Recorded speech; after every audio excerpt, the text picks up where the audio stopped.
welcome to the Roberts Law Office Injury Podcast. Kentucky attorney Jeff Roberts has over 25 years of experience. He'll provide answers to your questions related to personal injury and automobile accidents, workers' compensation claims, and Social Security disability benefits. Let's join Jeff for this episode.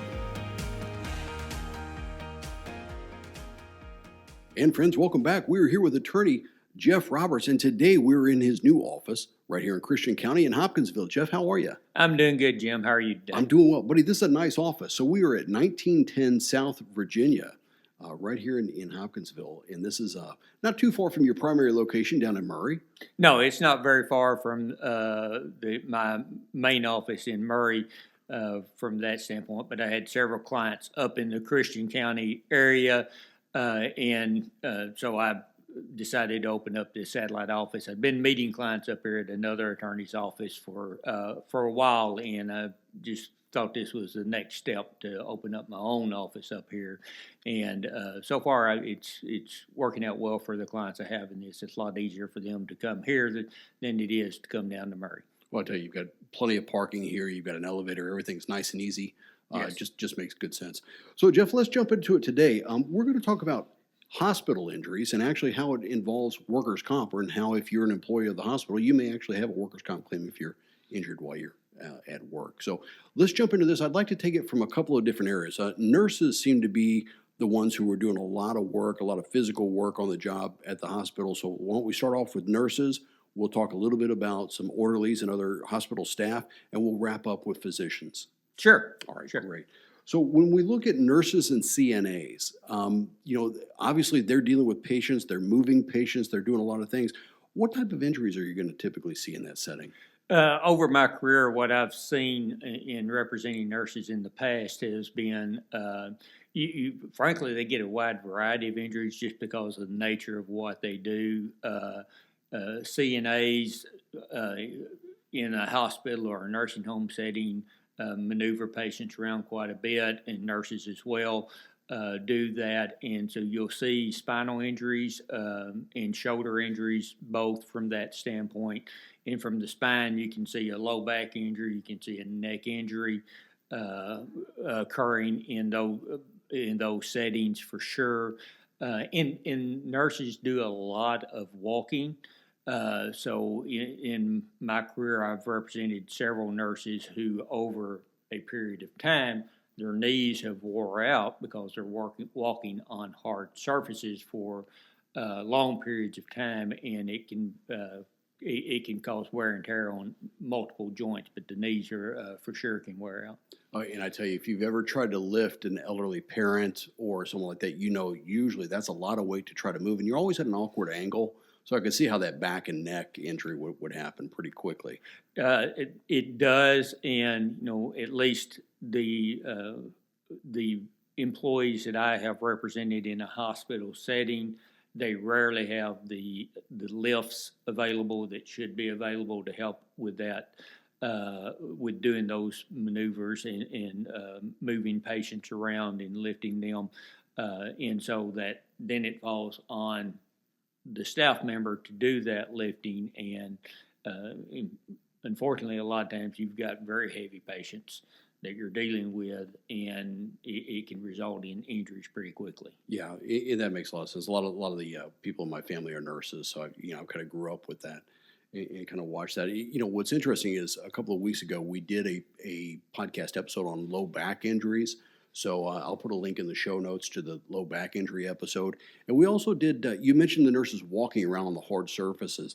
And, that's kind of a cumulative trauma that kind of builds up over time. It's not usually a one specific accident or fall. Correct. Although a fall is another risk, right? A fall definitely is a risk in a hospital setting because there's a lot of fluids around, bodily fluids and other fluids as well, that can get on the floor and can result in falls occurring from that standpoint. And so I've seen that with nurses as well as other hospital staff that's been injured because of falls.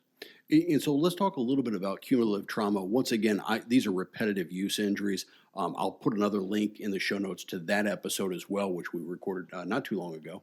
But kind of what happens, it's just kind of you get worn down over time, right? The joints. Exactly. That usually that's what you see. A cumulative trauma injury is to a joint.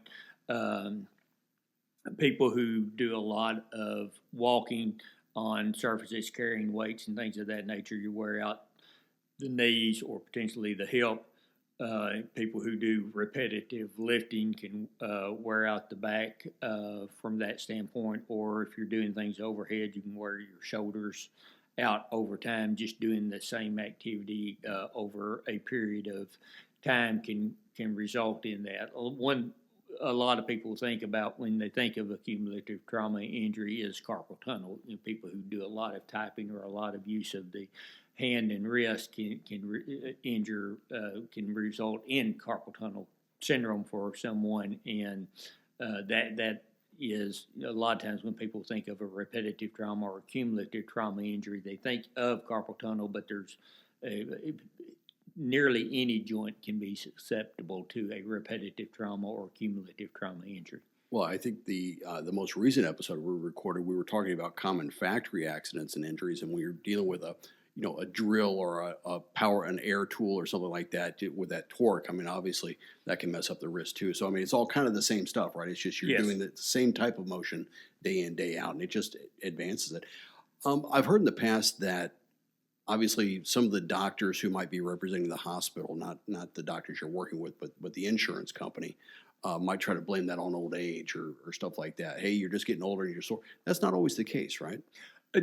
There are some doctors, and you see the insurance companies using them frequently, who try to claim that there's really no such thing as a cumulative trauma or repetitive trauma injury, that carpal tunnel is not caused by repetitive trauma. It's caused by what I've heard them say, a variety of things. That females are more susceptible to carpal tunnel syndrome, or a variety of other conditions that they think are caused the carpal tunnel syndrome.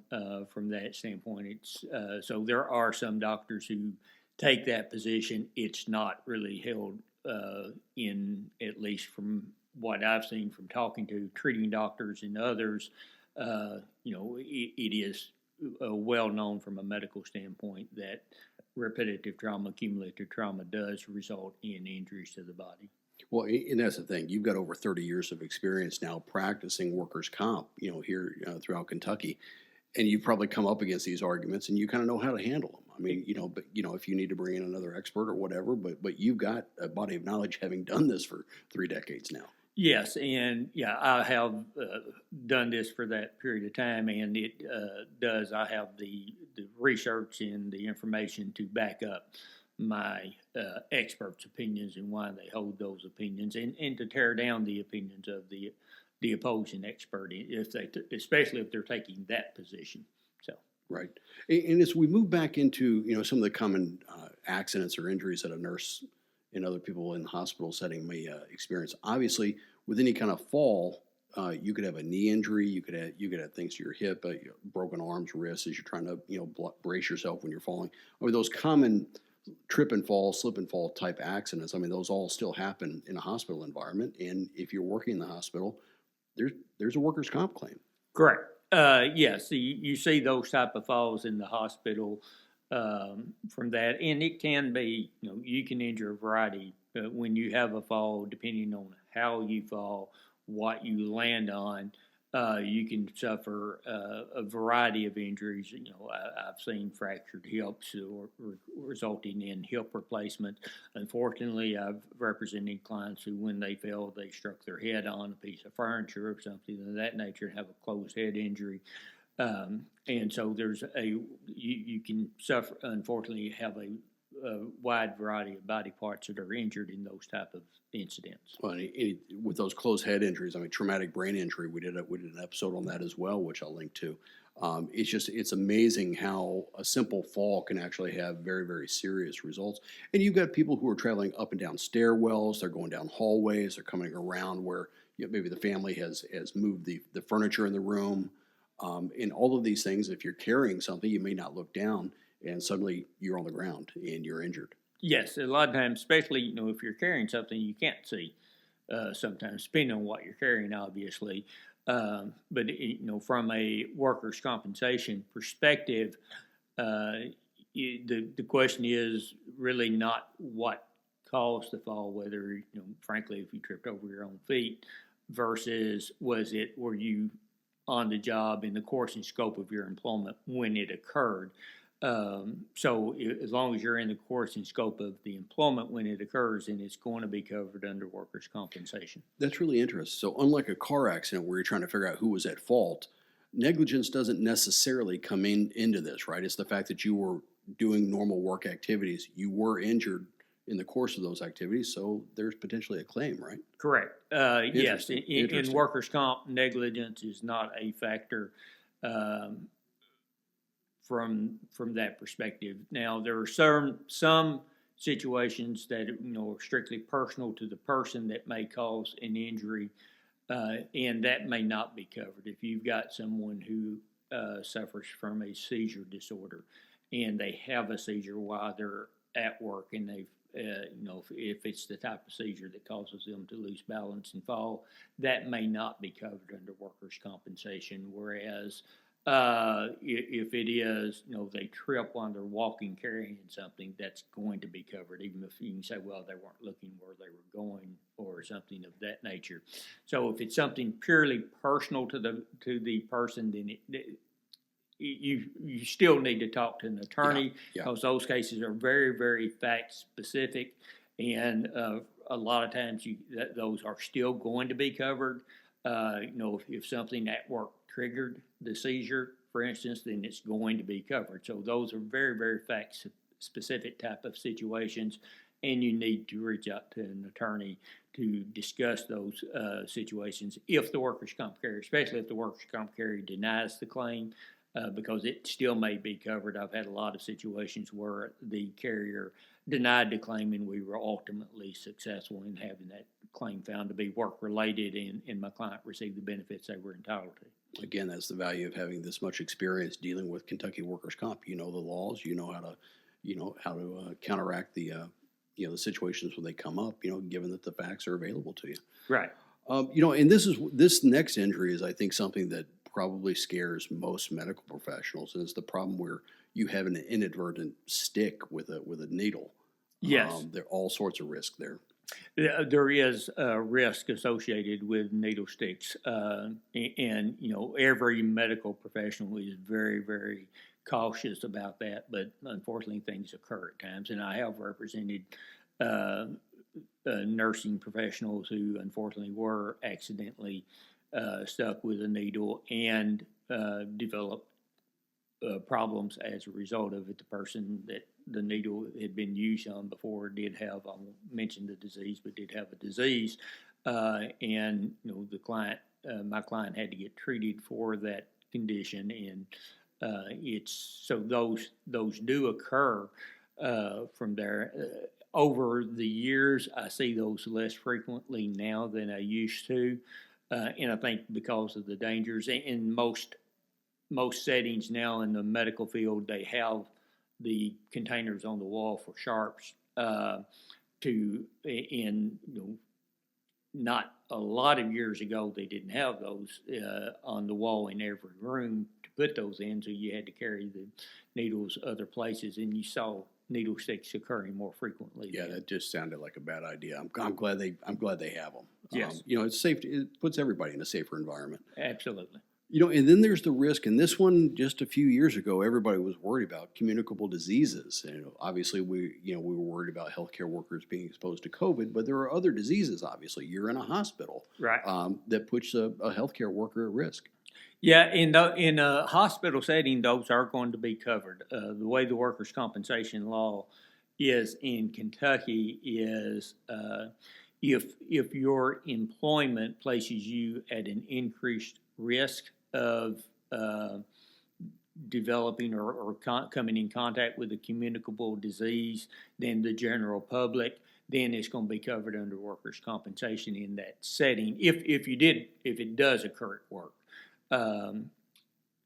So, a nurse who is exposed to any communicable disease, be it COVID or anything else, at work and develops symptoms and problems as a result of that, that should be covered under Kentucky's workers' compensation law.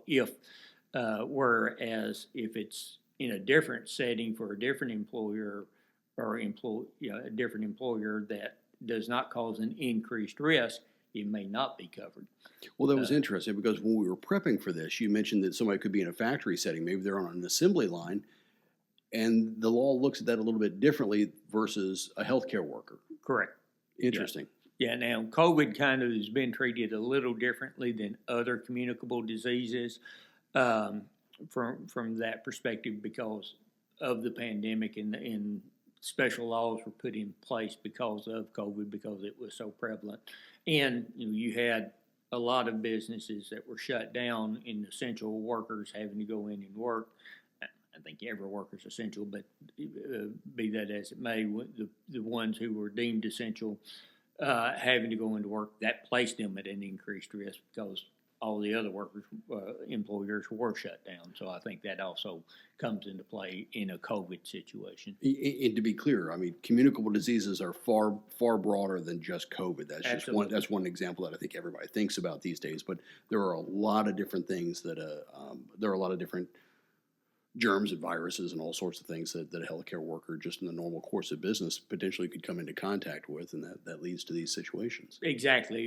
And you kind of look at it, normally someone who catches the flu, they don't have a lot of medical. There's no, it can be very bad for some people, and I understand that. But if somebody catches the flu working on an assembly line somewhere because their coworker had the flu, that's not going to be covered under workers' comp because you're not at an increased risk. Somebody in a doctor's office who's giving flu shots or testing patients for flu, then that medical professional would probably be covered for that if they had major medical treatment because of it, major complications, that would be covered under workers' comp in that setting. So communicable diseases, regardless of which type of communicable diseases, are treated that way.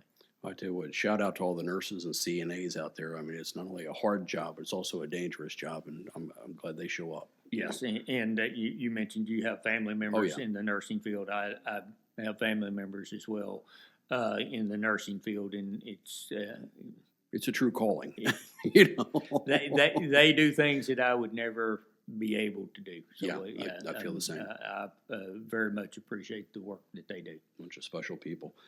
Jeff, let's transition. Within a hospital, you've also got orderlies and just regular hospital staff, but they're also at risk for a lot of these different issues. And with the orderlies in particular, we've been dealing with the opioid epidemic, and you see people who come into these settings. They're brought into these settings. Maybe they're intoxicated. Maybe they're high on something, and they're out of control. And sometimes an orderly or another healthcare professional actually gets in a scuffle or gets hit. Is that covered?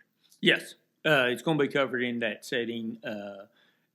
From that standpoint, if they're dealing with an unruly patient for whatever reason, and if they're having to restrain them or any aspect of it, just the patient's being very unruly and may for no reason whatsoever strike out at someone, an employee of the hospital, that's going to be covered as well because their employment placed them in that location. And the only time that something of that nature is not going to be covered is if the violence is personal to them. If it's something occurred between the person who comes in and strikes the orderly or nurse or whatever other staff person, and it's because of something that occurred between them it has no connection to the work because they were neighbors and could be a neighbor, could be an ex-spouse, could be a former boyfriend, something like girlfriend. That's not going to be covered because it's personal. Kind of, we talked about something personal earlier when we were talking about a fall or something of that nature.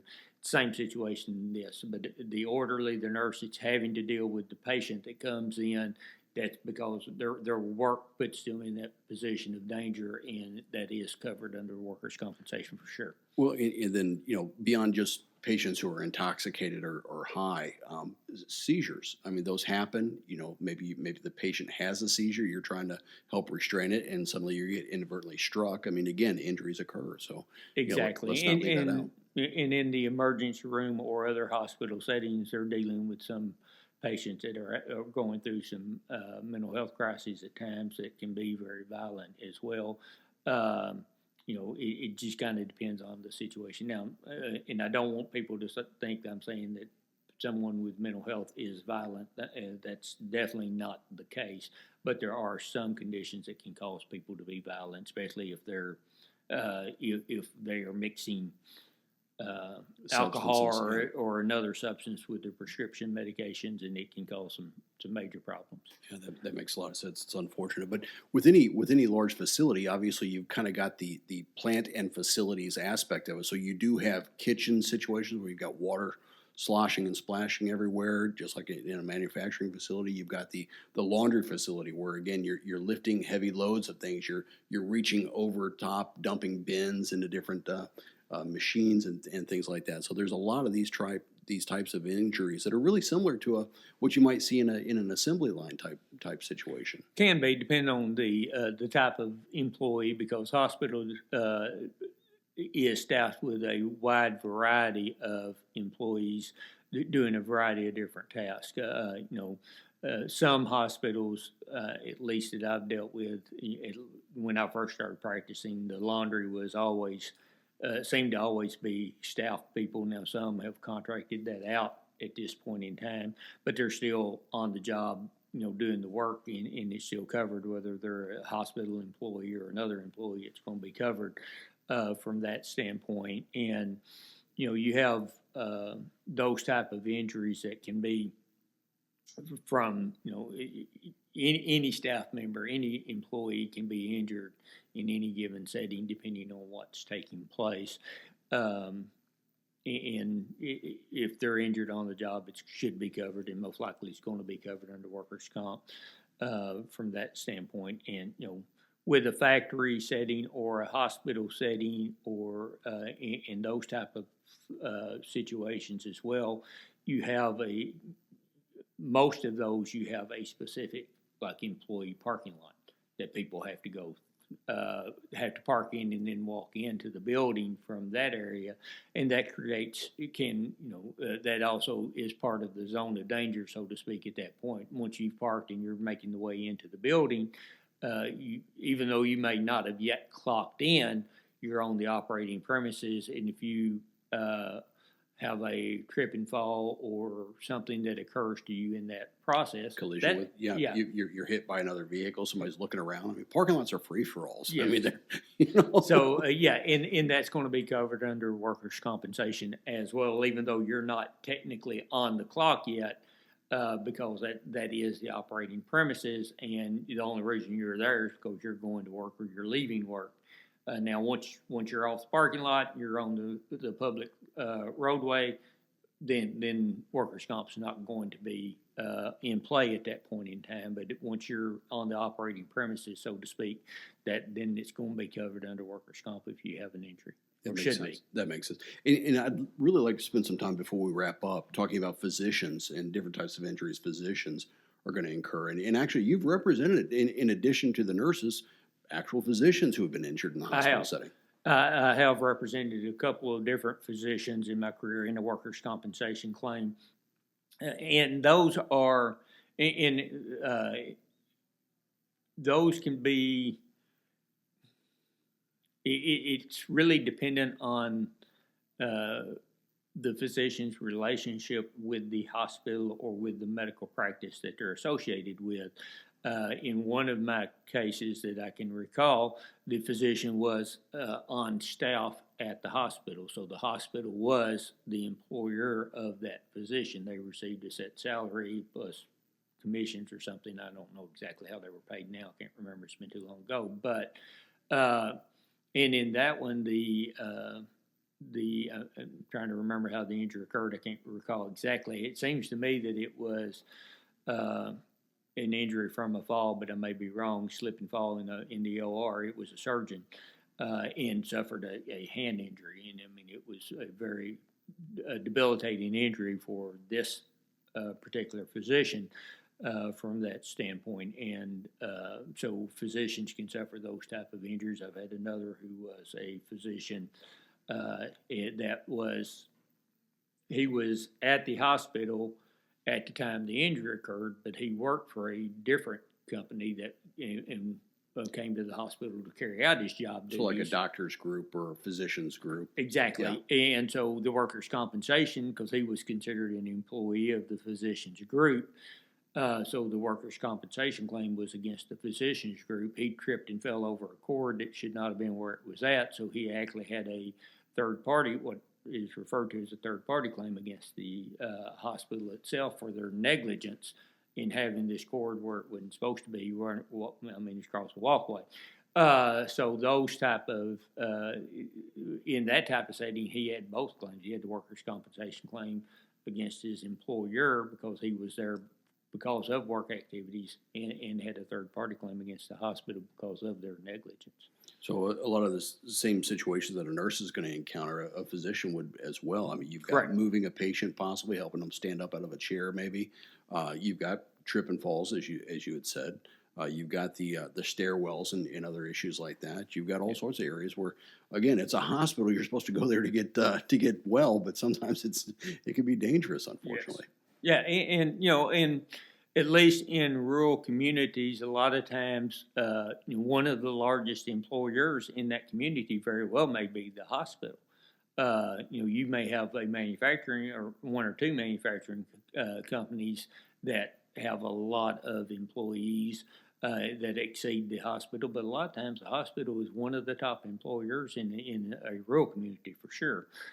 From that standpoint, and you see in my career at least, I've seen a lot of injuries from there. I've represented, of course, where here in Hopkinsville, we have Jenny Stewart, and then in Murray, where my office is there in Murray, you got Murray Callaway County Hospital, but I've represented people from hospitals all over, Jackson Purchase, Marshall County Hospital, Lourdes in Western Baptist, which I think is just called Baptist Health now in Paducah, and instead of Lourdes, it's Mercy, but Mercy Health. I've been around so long that I know what the prior names were, and that's what I called them for years and years.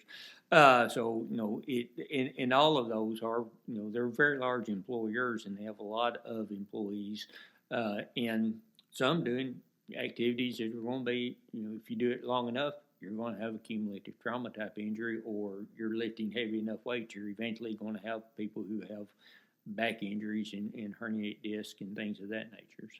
That makes a lot of sense. And I know we focus primarily on hospitals today, but we're also talking about the satellite clinics, the regional clinics, the rural clinics, where, again, it may not be a full-on hospital, but this is all kind of the same concept, right? I mean, you're still exposed to a lot of the same issues that you might be in a hospital setting. Exactly, and it would apply also to nursing homes, assisted living. Yeah, assisted living facilities, and pretty much everything we've talked to could apply in those settings as well, because they're doing to some extent similar type duties, not obviously as much medical, but patient care and things of that nature, and exposed to a variety of different ways that a person can be injured.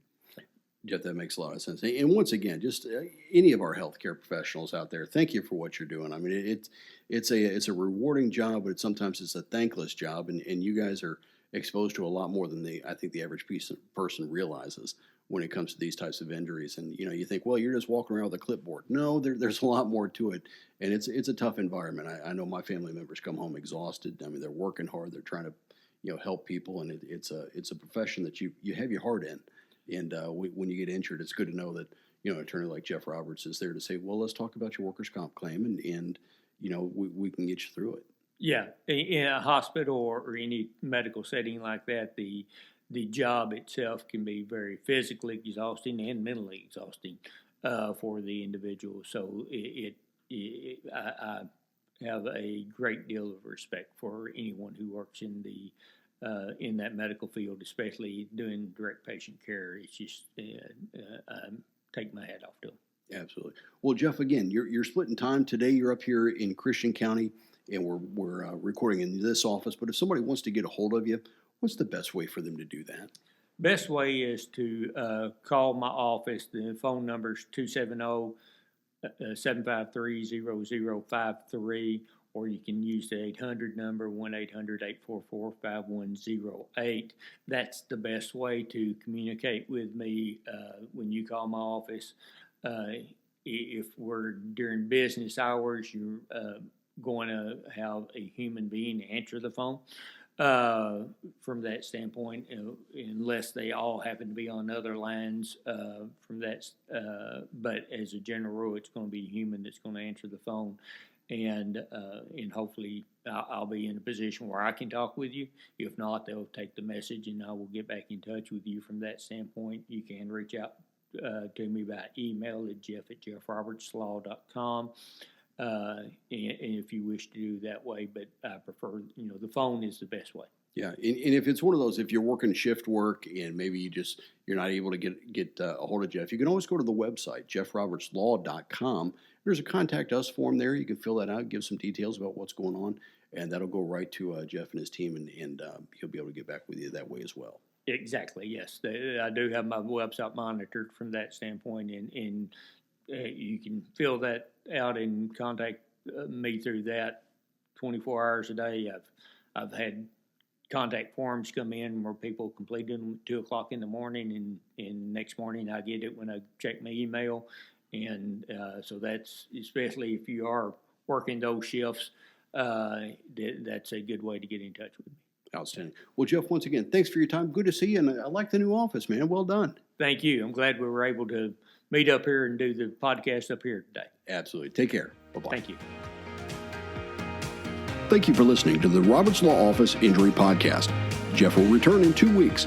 Until then, he invites you to visit jeffrobertslaw.com and follow his firm on Facebook. At the Roberts Law Office, you'll find a history of small town service and big city results.